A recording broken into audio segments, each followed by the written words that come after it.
নবীর সুন্নাহ যদি মানে তাহলে মসজিদে ঢুকেই কয় রাকাত নামাজ পড়েছেন মুহাম্মদ সাল্লাল্লাহু আলাইহি ওয়াসাল্লাম। তো আমি ভিতরে ঢুকে নামাজ শুরু করবো, দেখি সামনে এক যুবক নামাজে দাঁড়াইছে এরকম একটা প্যান্ট আর শার্ট নিয়ে। তো ভাবলাম দেখি ওর নামাজটা আগে দেখি। রুকুতে যখন গেছে রুকুর ঠেলায় দেখি শার্ট উপরে প্যান্টটা নিচের দিকে, মাঝখানে ফাঁকা।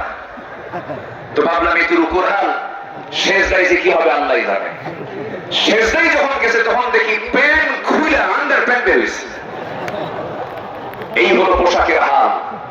এই জাতীয় কোন পোশাক যুবকরা পরবে না। তোমার সূরত এবং সিরাত হতে হবে নবীর আদর্শ উজ্জীবিত, নবীর আদর্শের মতো হতে হবে, নবীর আদর্শকে লালন করতে হবে। সম্মানিত ভাইরা, নাম্বার 4, আমার নবী ছিলেন অশেষ দানশীলতার শ্রেষ্ঠ একটা উদাহরণ।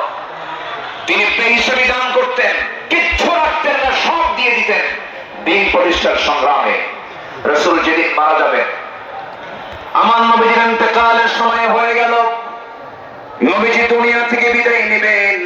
আম্মা জান আয়েশার উরুর উপরে মাথা রেখেছেন। নবীজি যে কোনো মুহূর্তে দুনিয়া থেকে বিদায় নেবেন। এমন সময়